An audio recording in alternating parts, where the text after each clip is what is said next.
Welcome to my kitchen, everybody. It must be Tuesday.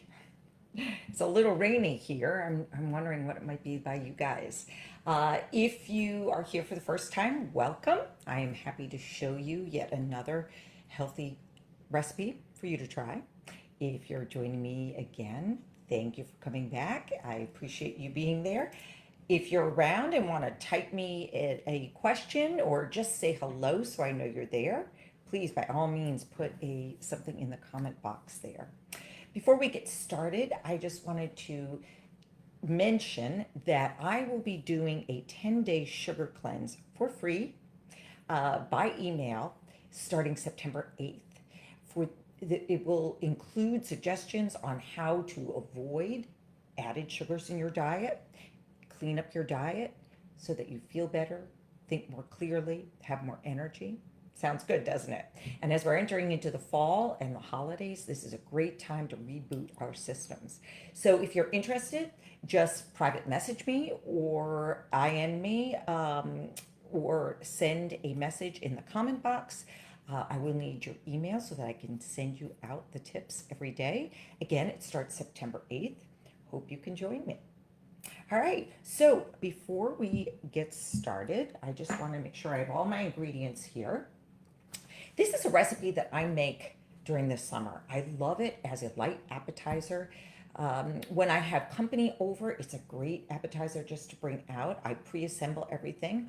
Or pre-COVID, I had everyone able to arrange things and assemble them themselves. And you'll see what I mean. It's a salsa, but I serve it with goat cheese and in a lettuce cup or an endive leaf, which is a nice complement to the sweetness of the salsa.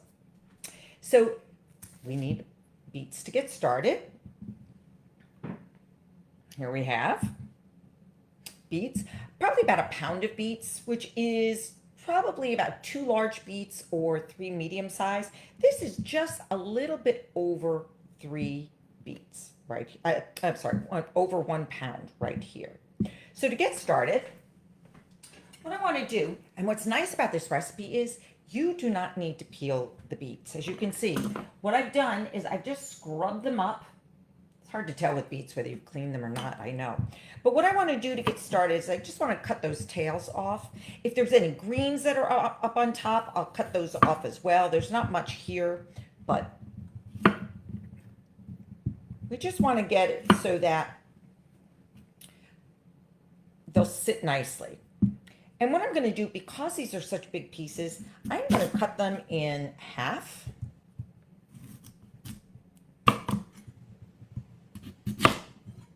And I might cut them in half again.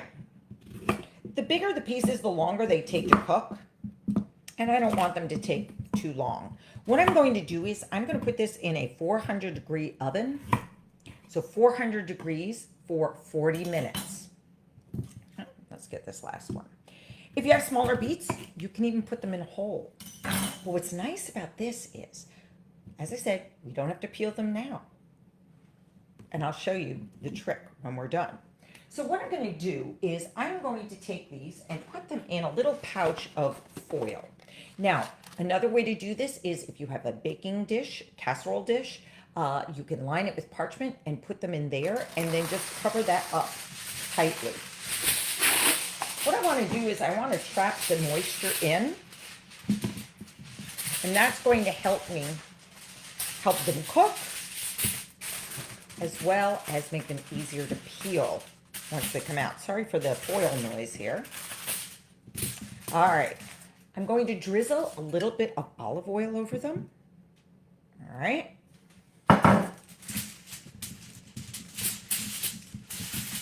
And I'm just going to kind of rub the oil onto it so they're nicely evenly coated. And then I'm going to show you how I usually put them into a little packet. I bring the edges up, roll it over again,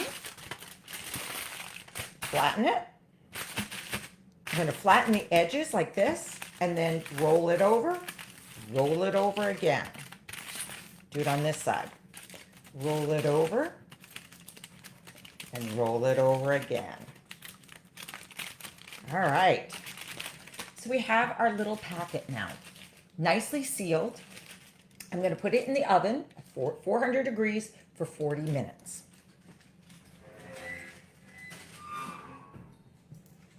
So we'll wait here for 40 minutes. No, I'm just kidding. Anyway,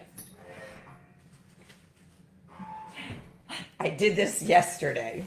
So here is my packet that I had done yesterday. Boy, 40 minutes goes quickly when you're having fun, doesn't it? Okay, I'm going to open up the packet, unroll it. Now, had I just taken this out of the oven, it would have been very hot. So you do need to be careful. And you will tend to get juices that come with this as well. Can't really see the juices too well, and I don't want to tip it over because I don't want to make a mess. But speaking of messes, I'm going to grab a towel. So what I have now is I have my beets that I have now steamed. Now these were little smaller beets. They didn't shrink. Don't worry, they won't shrink. But this is actually a whole beet. Remember I said if they're a smaller size, you don't have to worry about cutting them up. So what I'm going to do is I'm going to take just a regular paring knife and I am just going to lightly scrape the surface. And what's going to happen then is as I do that, you're going to see the skin is going to come right off of those beets. Very easy to do, much more pleasant than using a paring, peeling them before you roast them. Because as we know, beets can be pretty messy, right? All right, I'm going to do another one here. Sometimes they're a little bit more stubborn. Some are more stubborn than others. It also depends on how long you've cooked them, whether they've cooked really long enough. But your beets should be soft when you take them out of the oven. So that's how you know that they are done cooking. And what happens, the reason roasting is so nice with beets is it helps to caramelize those sugars that are naturally inherently in beets. And it adds to their flavor. It actually makes them sweeter.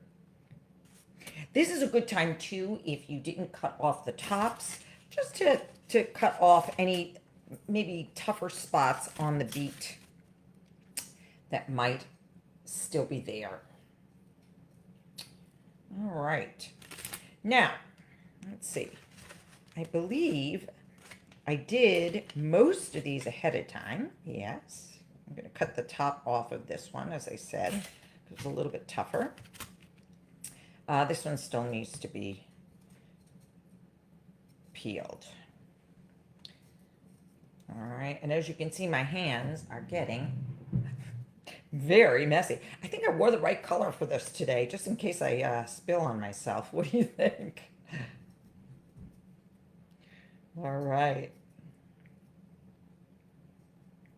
Okay. So now I have my beets all ready and clean. I'm just going to clean up my hands here. See you 1 minute. All right.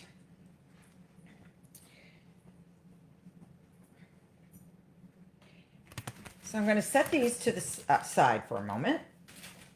And I'm going to grab my onion. So what I want is one small red onion. I actually had a very big red onion that I'm down to about 1/4 of. And I'm going to use that for the dish.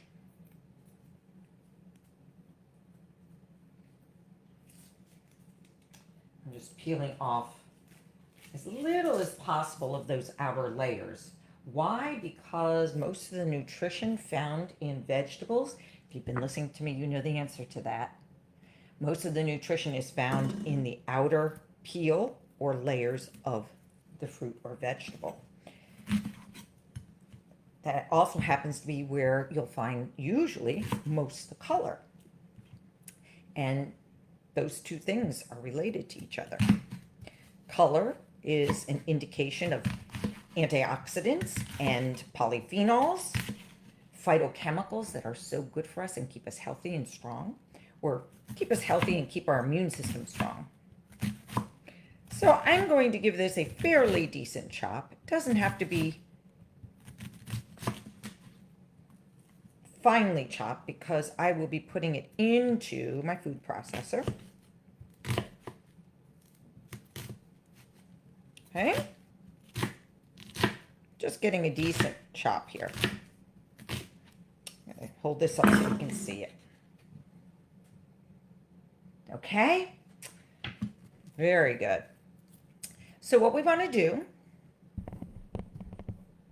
is we're going to, let me grab my food processor.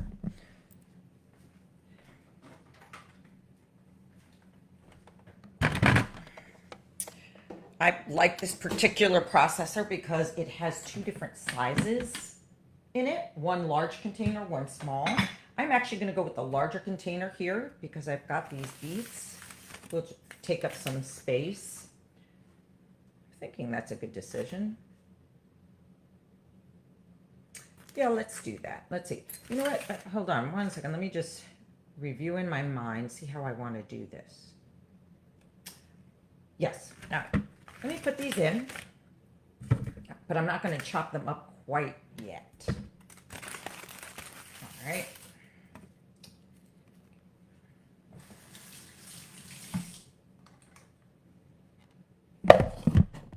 Now, you want to add some seasoning to it.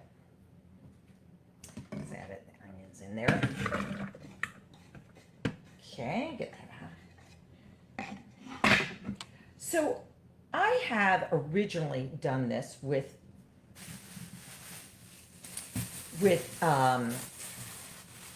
parsley and mint.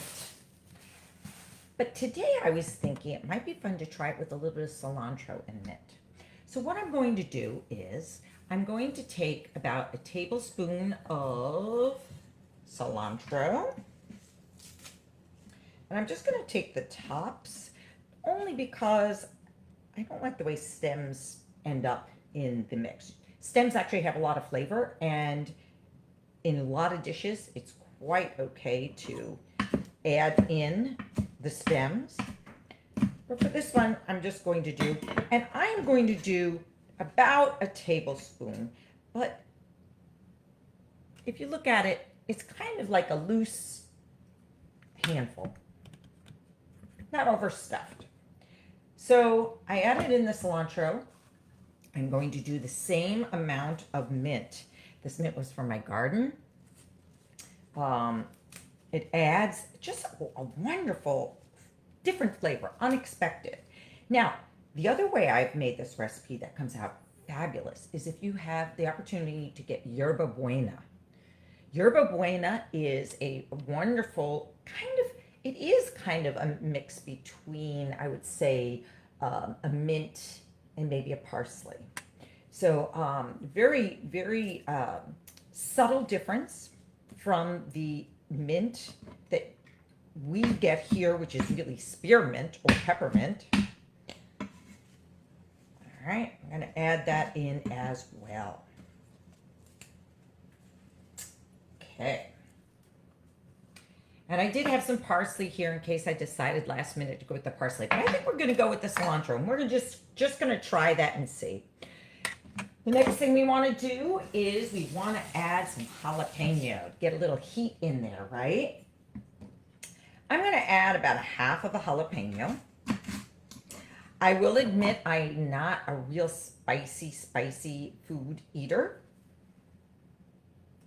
So I make sure I'm keeping up with everybody here. Wonderful. So I'm going to take the seeds out. Did you know the seeds are what really hold the heat in the pepper? So I'm going to take those out. Kind of make it a little bit milder. It's still going to have a kick to it because the oils also contain. But it's actually the seeds themselves that okay. It's getting a little hot in here. You know what? I'm going to make sure I chop this up enough so I get a good dice when it is in the salsa because I don't like to have big pieces of the jalapeno. I like it to blend well into the dish. Okay, so we have our jalapeno in now. It's gonna make me sneeze. Excuse me. Pardon me. Okay, so I have my jalapeno in. I'm going to add a little bit of salt. And for this purpose, I'm going to add in a couple pinches, which maybe about half a teaspoon at most. I can always add more later. All right, so that's why I like to do that. Now, what I'm going to do is add in the zest of an orange. I just want to dry this off a little bit.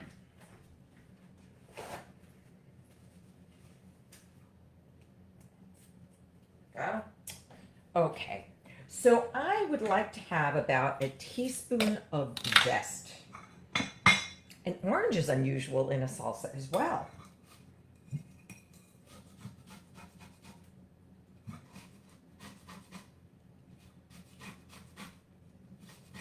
Okay, I love this plain that I use. It's a very fine zester, but whatever you have is fine. If you want coarser zest in there, that's good too.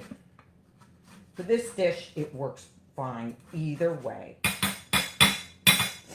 All right, so I have about a teaspoon here. All right. Yeah, that's very good. Good amount. And then what I'm going to do is I'm going to take the juice of half that lemon and add that in as well. This is a nice, juicy Valencia orange. Look at that. That is fabulous. It is already nice and soft and warm. What I like to do in order to release the juice, if you've seen me, my prior cooking shows, you know this, but I like to kind of stab it with a fork to break up some of those cells that are there, those juice cells. And you know what? I think that this is too big for my juicer. So I might just go old-fashioned and use the fork. Let me show you how I do this. Use the fork and just kind of spin it around. Oh my goodness, is this lovely. This is a lot of juice. I'm only going to use about 2 tablespoons of juice.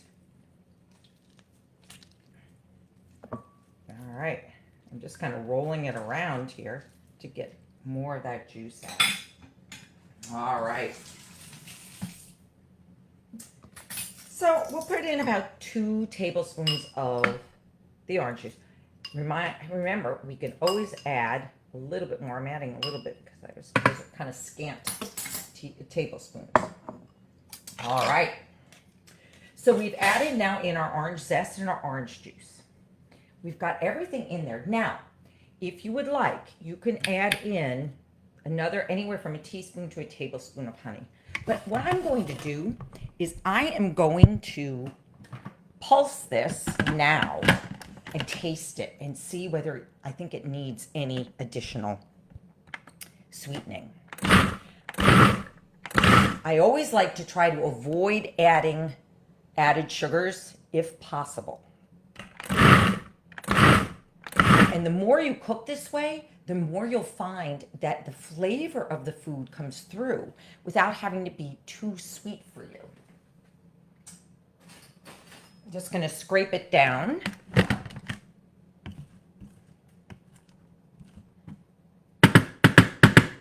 Ah, it's looking good. Oh my gosh, it smells so good too. Now, I like to just give it a few pulses like that. It wasn't very much, right? Because I don't want to overly grind it up. All right, I'm going to take a taste of that. Remember I said I wanted to see whether I thought I needed to add some sweetener to it. Now, this will also taste better as the flavors are allowed to blend.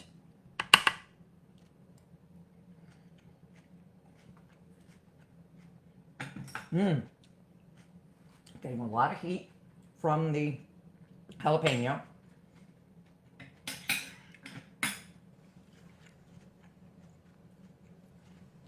I actually think I'm going, instead of adding honey, which you can add, I'm going to add some more orange juice because that was nice and sweet. And I'm not getting a lot of that orange flavor.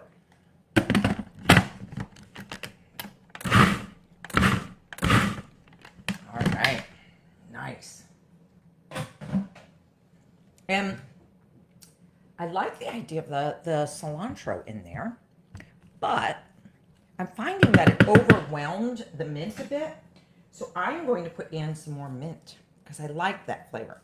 If you like the plain cilantro, go with straight cilantro if you like that. Absolutely. I get it. I could even see like cutting up like little chunks, you know, like some oranges to put in there and just kind of lightly pulsing them to combine them.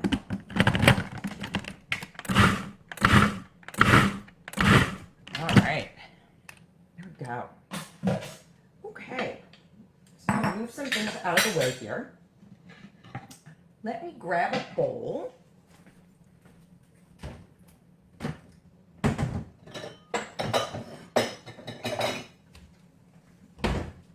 And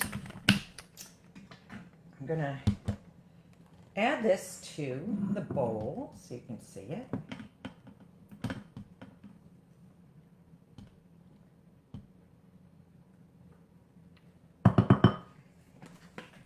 I'm going to move this to the side. I'm also going to move the processor to the side too. We don't need that anymore, right? All righty then. So here is our salsa. And I love to kind of garnish it with just a little bit of green because that green balances so nicely with the red. Isn't that pretty? All right.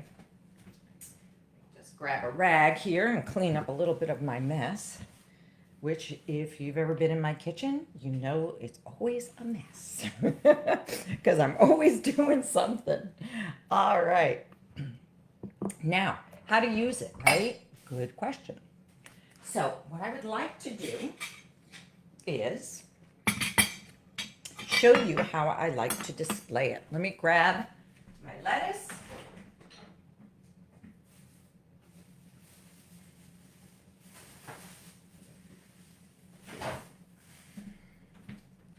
This is what I love about cooking in my kitchen because I can just go to the refrigerator and keep things cold.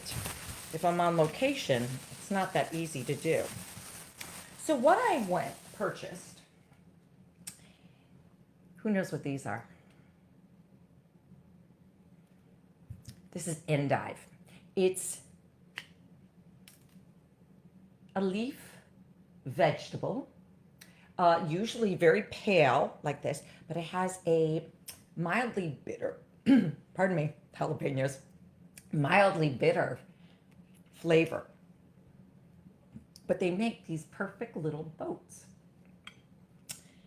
And I find it makes the perfect size for just a bite of an appetizer.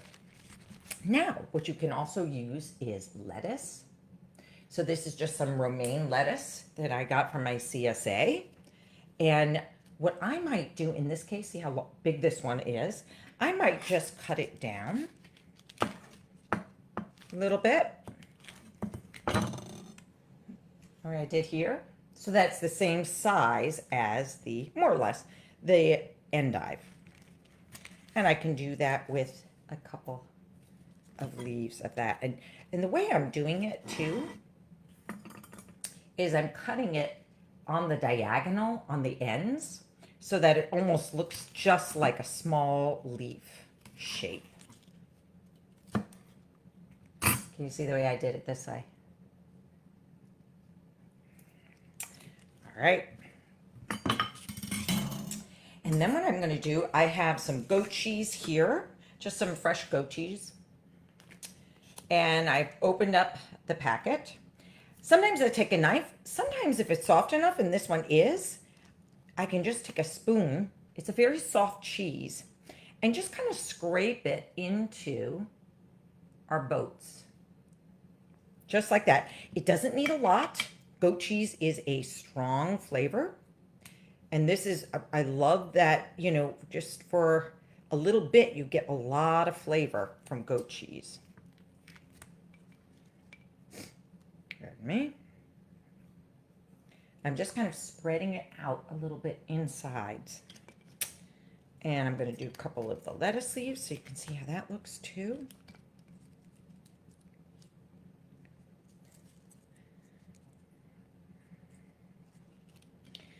I'm looking at my hands here and realizing that they're red with beet juice. So, but as a cook, my hands always seem to be stained with something.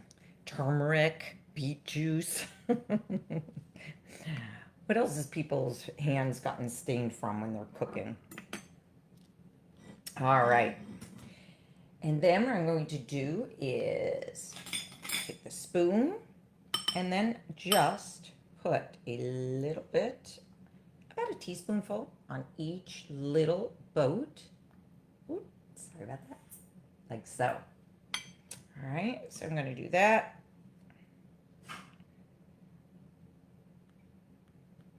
Okay.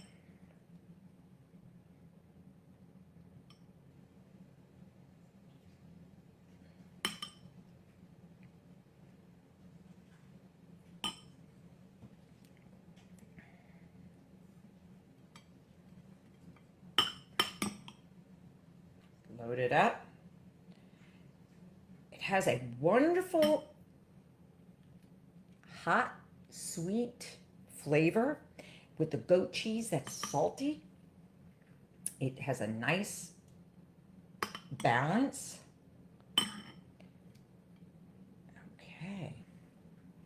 If you want to get fancy, if you have company over, you can add a little garnish on there.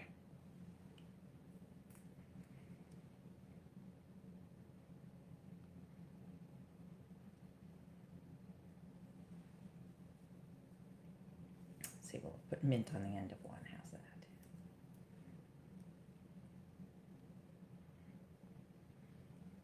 And there you have it.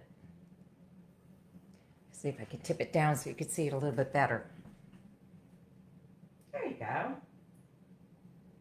Lighting's not as good, but you can certainly see the presentation. So I hope you get to try this recipe. As I said, it's a great snack to have. A lot of times we reach for sweet snacks when we're thinking of a snack. This has the benefit of being natural, but it also has that heat to it that's very satisfying. It also has a lot of nutrients in it that if you're going for snacks that are empty in calories, you're just getting calories, you're not getting nutrition. And sometimes our bodies are still craving the nutrition. So even if we're full, we're still looking for more, looking for more. So try the dish. Let me know what you think. Please sign up, join us for the sugar cleanse if you find you would like to have a little support in thinking of new alternatives for those sweet, empty calorie snacks that I'm talking about. It starts September 8th. Just private message me and I will add you to the list. So hope you stay well. Hope you eat well. And I will see you here next week. Bye now.